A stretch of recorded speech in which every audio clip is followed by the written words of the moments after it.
pitches it up, cleans him up.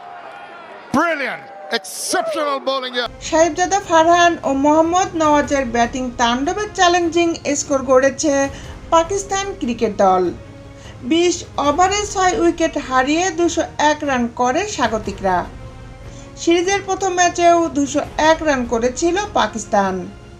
সেই ম্যাচে 37 রানে জয় পায় আগা সালমানের নেতৃত্বাধীন দলটি। শুক্রবার লাহোরের গাদ্দাফি স্টেডিয়ামে টস জিতে ইনিংসের শুরু থেকে ব্যাটিং তাণ্ডব চালায় পাকিস্তান। 3 ম্যাচ সিরিজের দ্বিতীয় টি-20তে রীতিমতো ঝড় তুলেছেন পাকিস্তানের ব্যাটসম্যানরা। প্রতি ওভারেই একাধিক বাউন্ডারি হাঁকাচ্ছেন তারা। সাহেবজাদা ফারহান ও মোহাম্মদ হারিসের ব্যাটিং তাণ্ডব সামলাতে হিমশিম খেতে হয় বাংলাদেশ দলের বোলারদের। তারা যেখানে বল ফেলেছেন সাহেবজাদা হারিসরা প্রতি বলে বাউন্ডারি হাঁকাতে চেষ্টা করেছেন। এই দুই তারকার ব্যাটিংয়ে ঝড় তুলে প্রতি ওভারে গড়ে প্রায় 11 করে রান করেন।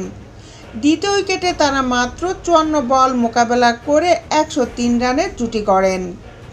দলীয় 115 রানে ফেরেন মোহাম্মদ হারিস। তার আগে মাত্র 25 বলে 4টি 4 আর 2টি ছক্কার সাহায্যে 41 রান করে ফেরেন হারিস। প্রথম ম্যাচে দলের জয়ে 18 বলে 31 রান করেন তিনি।